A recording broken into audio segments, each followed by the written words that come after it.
امن کے لیے اور معاشرے کو جمع کرنے کے لیے صرف تربیت ضروری نہیں ہوتی، تربیت کے ساتھ جو قانون اور اس کا امپلیمنٹ ہونا اور اس امپلیمنٹیشن میں مساوات ہونا اکراس دا بورڈ، یہ کی ہے کسی بھی معاشرے کے امن کی۔ تو محترم، اگر آپ پانی کا قطرہ گرانا شروع کر دینا تو پتھر پر بھی سوراخ بن جاتا ہے پانی، اور اگر آپ اللہ اللہ باقاعدہ کرنا شروع کریں اس کا اثر کہیں سے کہیں چلا جاتا ہے۔ پھر اللہ کا اپنی مخلوق پر ایک اپنا نظام ہے، کون کیا چاہتا ہے، اس کی طلب کیا ہے۔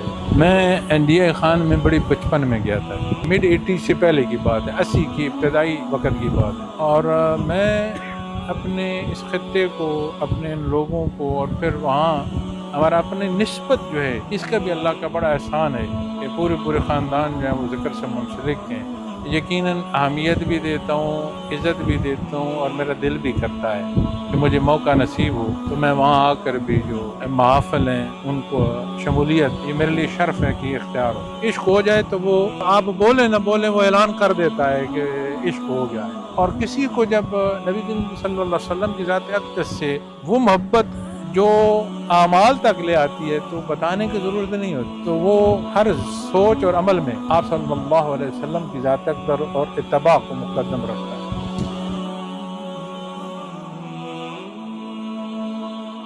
آپ کا سوال یہ ہے کہ قرآن کریم، نبی کریم کی ذات اقدس صلی اللہ علیہ وسلم، یہ اقرار، یہ ایمان کے پہلو ماننے کے بعد ہم میں پھر تفریق یا تلخی کیوں ہے؟ اگر میں آپ کے سوال کو سم اپ کروں، نفرت کیوں ہے، انتشار کیوں ہے؟ دو پہلو ہیں جی۔ دین اسلام صرف بنیادی عقائد ہی نہیں، وہ تو بنیاد ہے، لیکن پھر اس کے بعد عبادات اور پھر معاملات تک بات ہے۔ اگر آپ غور فرمائیں تو مکہ مکرمہ میں اس وقت کی تاریخ دیکھیں تو بے شمار مذاہب تھے، بے شمار مذاہب میں ایک مذہب اور ہو جاتا تو کیا ان کو تکلیف تھی؟ عبادت سے منع نہیں کر رہے تھے، وہ منع کرتے تھے کہ جو معاملات یا عملی زندگی ہے اس میں جو نفاذ ہے حکم کا وہ نہ کریں، چونکہ اس کا رد ہو جاتا۔ آج جب ہم اپنے معاملات میں اپنی تفریق کا حل تلاش کرتے ہیں تو یہ اللہ کا احسان ہے کہ بنیادی طور پر جو حدود ہیں وہاں مگر ایک ہیں۔ اس کا مطلب ہے کہ ہمارا رخ ایک ہونا چاہیے۔ اچھا، ایک رخ پر جب اختلاف آتا ہے تو وہ مترادف اختلاف ہوتا ہے، مخالف اطراف نہیں۔ مترادف حصے میں ضروری یہ ہے کہ جو میری سوچ ہے، اگر میں یہ چاہوں کہ آپ میرے ساتھ آئیں یا آپ یہ چاہیں کہ میں آپ کے ساتھ جمع ہوں، تو پھر اس میں ضروری ہے کہ میں کیسے عمل کر رہا ہوں۔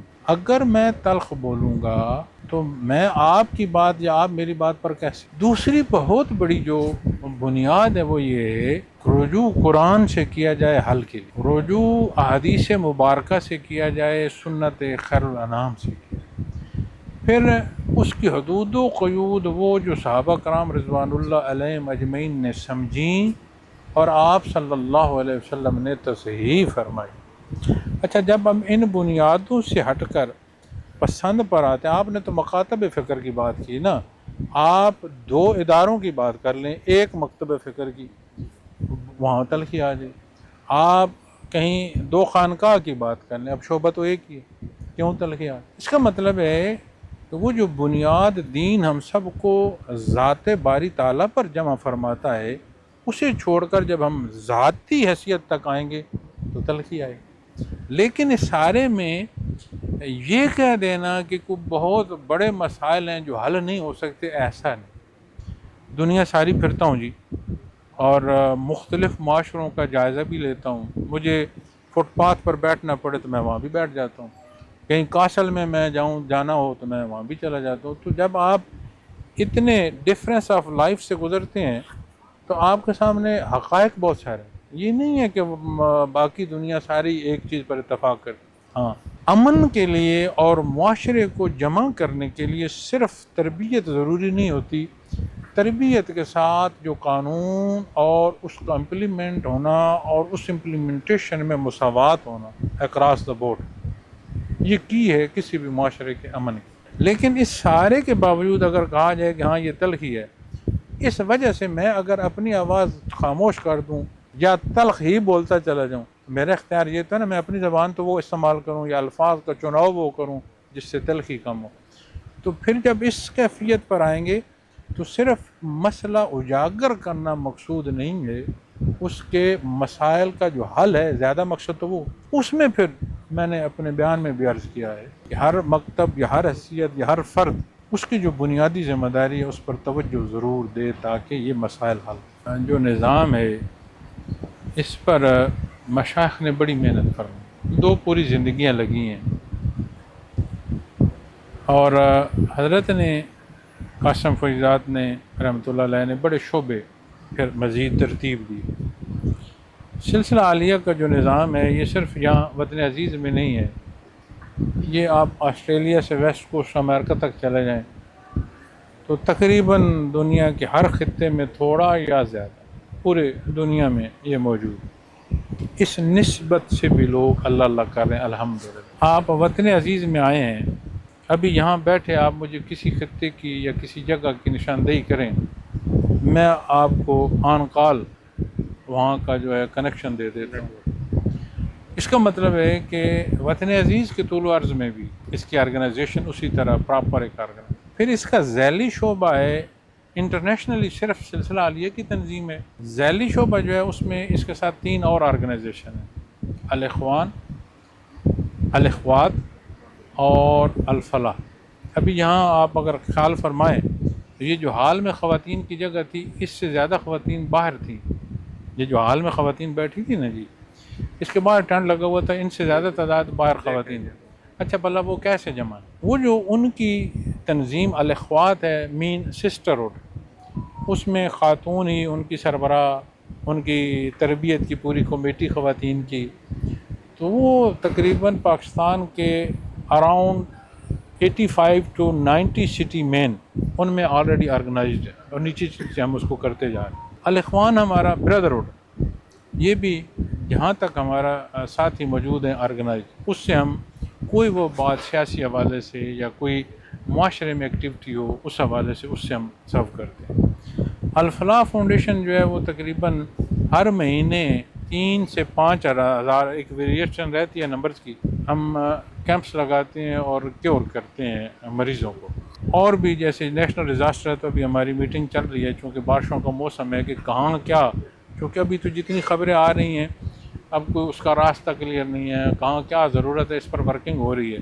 تو ہم کوشش کرتے ہیں کہ جتنی ہمارے اندر استطاعت ہے اپنے نظام سے ہم فلاحی طور پر بھی جی اس کو کوشش کریں۔ 8 ہمارے ایجوکیشنل انسٹیٹیوشن ہیں سکارا کے نام سے، 4 لاہور میں ہیں اور 4 وہاں لوکل ہیں، بلکہ ابھی میٹرک کا جو رزلٹ آیا ہے اس میں 90+ اس ہمارا جو میٹرک کا رزلٹ ہے اس میں A+ گریڈ ہے، 90+ جو اے گریڈ ہے، 90+%، اتنی بڑی تعداد ہوئی، اللہ کا شکر ہے انہوں نے بڑی محنت کی۔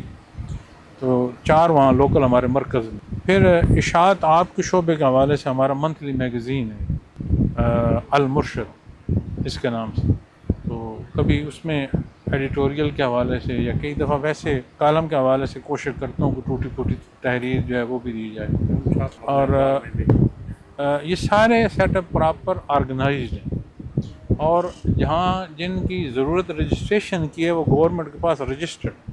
دیکھیں بات یہ ہے ظاہری اور باطنی، میں نے پہلے بات کی کہ دین اسلام میں معمولات زندگی اور فکر کو بھی مترادف لینا چاہیے، یہ تو بنیادیں ہیں۔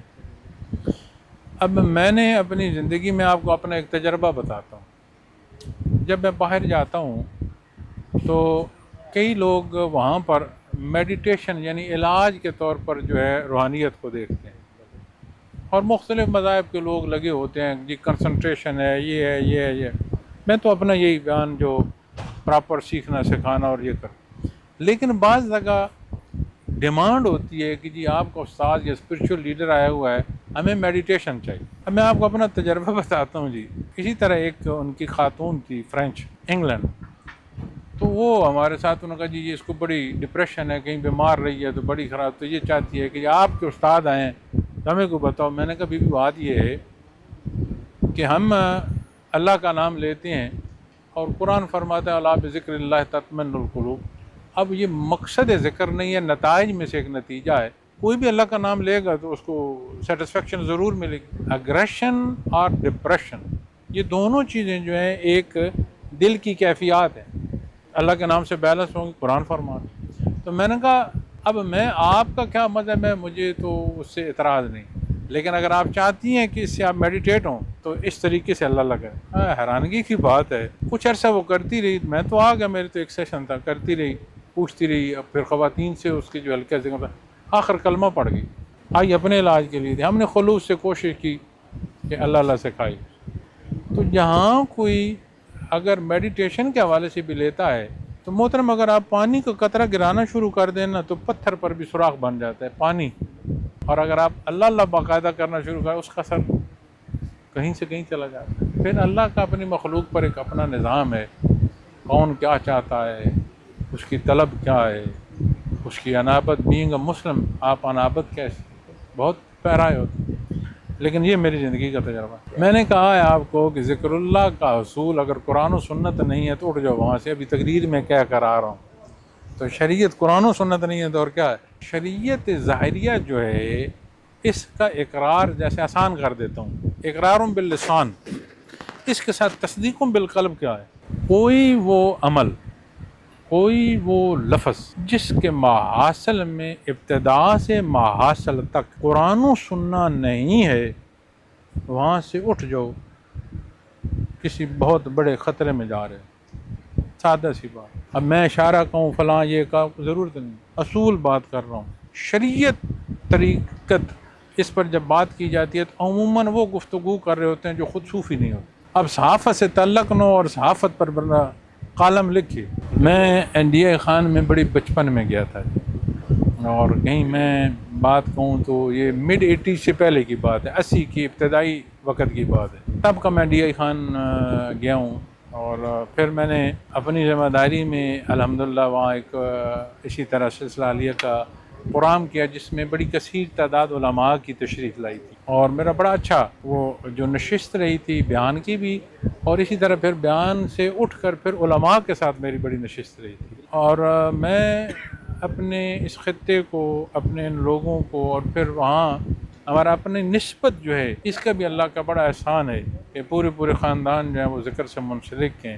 یقیناً اہمیت بھی دیتا ہوں، عزت بھی دیتا ہوں، اور میرا دل بھی کرتا ہے کہ مجھے موقع نصیب ہو تو میں وہاں آ کر بھی جو محافل ہیں ان کو اس میں اپنا جو ہے شمولیت، یہ میرے لیے شرف ہے کہ یہ اختیار ہو۔ اب میں نے تھوڑی دیر پہلے بات کرتے ہوئے کہا کہ میرے بیان میں نے کہا میں 9 مہینے میرے اس طرح ہے کہ 6 مہینے سفر ہے، 6 مہینے تربیت ہے، 3 مہینے پورے سال کے بچتے ہیں جس میں ساری ایڈمنسٹریشن بھی ہے، میری کاروباری حیات بھی ہے، میری ضروریات زندگی بھی ہیں، اس وجہ سے پھر وہ گیپ بڑھ جاتا ہے۔ لیکن کوشش یہ کی ہے، میں جہاں بیٹھا ہوں میں بڑا کمزور، کم علم اور گنہگار انسان ہوں، لیکن مجھے اس نزاکت کا پتہ ہے کہ کتنی برگزیدہ ہستیاں اس نشست سے گزر کر برزخ منتقل ہوئی ہیں، تو یہ میرے لیے بہت بڑا امتحان ہے۔ میں محترم ناظرین کرام کوشش کرتا ہوں کہ ایسا نظم بناؤں کہ لوگوں کو کسی فرد تک کی رسائی جو ہے جاننے سے یا آگاہی سے نہ روک دے، اس لیے پھر کوشش کی ہے، جتنا جدت نظام ہے اس میں ویب سائٹ ڈیولپ کی ہے، سوشل میڈیا کو کوشش کی ہے کہ اس سے بہتری کی جو ترویج کی ہے وہ چیزوں، پھر پورا نظم قائم کیا ہے جس میں صاحب مجاز ہے، جس میں امراء ہیں، پھر ان کے نیچے ذمہ داران ہیں، اسی طرح خواتین کی جو ذمہ دار بھی ہے اس کے ساتھ پوری ورکنگ، اور مزید کوشش کر رہا ہوں کہ جو ہمارے بچے ہیں، ٹین ایجرز، بچیاں، ان کے لیے ایسے کورسز بنائے جائیں جو جدید اداروں میں بھی اگر پڑھتے ہیں ان کے لیے کہ بنیادی فقہی طور پر ان کا جو حکم اسلام کا ان کے لیے ذاتی وہ سمجھ سکیں، گلوئنگ آرٹ ہو یا شائننگ سٹار ہو، اس سے بھی کوشش کر رہا ہوں گا۔ تو میری پوری کوشش ہے کہ یہ جو حصہ دین کا ہے، اس کی اشاعت، اس کے کلام، ایک پہلو میں جو ساعت نصیب ہو رہی ہے یہ شرف، اور یہ وہ کام ہے جس میں یہ کہ کون کر رہے نہیں، یہ ہم سب کی ذمہ داری ہے۔ اور تصوف میں پوشیدہ پہلو بہت بولے جاتے ہیں بالعموم گفتگو میں، حالانکہ پوشیدگی رہتی کوئی نہیں، عشق ہو جائے تو وہ آپ بولیں نہ بولیں وہ اعلان کر دیتا ہے کہ عشق ہو گیا ہے۔ اور کسی کو جب نبی کریم صلی اللہ علیہ وسلم کی ذات اقدس سے وہ محبت جو اعمال تک لے آتی ہے تو بتانے کی ضرورت نہیں ہوتی، تو وہ ہر سوچ اور عمل میں آپ صلی اللہ علیہ وسلم کی ذات اقدر اور اتباع کو مقدم رکھتا ہے۔ ایک چیز میں آپ کو کہوں گا، انابت الہی، قرآن فرماتا ہے یہدی علیہ من ینیب، باہر نہ ڈھونڈیں، یہاں ڈھونڈیں۔ کیا ہمیں اپنے اللہ کی رضا اور اس کا قرب، اس کی طلب ہے؟ اس طلب کو دیکھیں، مسبب الاسباب ہے، اسباب آپ تک پہنچیں۔ بہت شکریہ۔